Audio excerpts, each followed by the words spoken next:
दिल्ली के पूर्व मुख्यमंत्री और आम आदमी पार्टी के संयोजक अरविंद केजरीवाल नितिन गडकरी अवमानना केस के अंदर बेल बॉन्ड न भरने के बाद तिहाड़ जेल पहुंच चुके हैं। क्या है उनका ये तरीका, जानते हैं डॉक्टर हर्षवर्धन से, जो दिल्ली प्रदेश के भाजपा के अध्यक्ष हैं और सांसद हैं चांदनी चौक से। सर, क्या पब्लिसिटी स्टंट है, किस तरह देखते हैं आप? देखिए, मुझे कुछ कहने की ज़रूरत नहीं है। Arvind Kejriwal style of politics, इसको सारा देश और देश की राजधानी दिल्ली पूरी तरह से नकार चुकी है। वो किस तरह के ढोंग करते हैं, किस तरह की गलत बयानी करते हैं, किस तरह से समाज को, देश को गुमराह करते हैं और किस तरह से उनकी कथनी और करनी में फ़र्क है, ये सारा देश जान चुका है। अब हमें कुछ कहने की ज़रूरत नहीं है। हाँ, मैं नितिन गडकरी जी को ज़रूर बधाई देना चाहता हूँ कि उन्होंने राजनीति में इतनी हिम्मत दिखाई है कि इस प्रकार से अनर्गल बयानबाजी करने वाले एक राजनीतिक कार्यकर्ता को उसका सही स्थान दिखाने के लिए कोर्ट में जाकर उन्होंने मानहानि का दावा किया।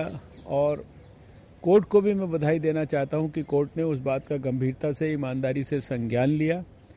और मैं ये समझता हूं कि अरविंद केजरीवाल जी को अब समझ जाना चाहिए कि देश में इस तरह की ढोंग और पाखंड की पॉलिटिक्स का ज़माना अब समाप्त हो गया है। सर, 10,000 मुचलका क्या बड़ी कीमत है उनके लिए?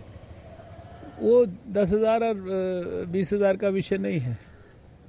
उनको लगता है कि शायद देश की जनता को वो अभी भी गुमराह कर सकते हैं, लेकिन देश की जनता बहुत विवेकशील है।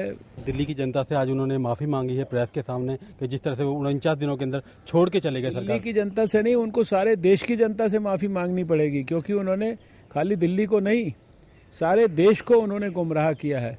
पिछले समय में जब उन्होंने राजनीति शुरू की थी तो उन्होंने कहा था राजनीति में शुचिता लाएंगे, राजनीति में भ्रष्टाचार से लड़ाई लड़ेंगे, लेकिन सबसे ज़्यादा तो गलत काम वो कर रहे हैं राजनीति के अंदर। सबसे ज़्यादा तो लोगों को गुमराह वो कर रहे हैं। इसलिए उनको सारे देश से माफ़ी मांगनी पड़ेगी, खाली दिल्ली में घूम घूम कर नहीं, सारे देश के अंदर घूम घूम कर माफ़ी मांगनी पड़ेगी। तो ये डॉक्टर हर्षवर्धन जो कह रहे हैं, न केवल दिल्ली से बल्कि पूरे देश से अरविंद केजरीवाल को माफ़ी मांगनी चाहिए। कैमरामैन विजय चंदेल के साथ गिरीश निशाना, DD न्यूज़, दिल्ली।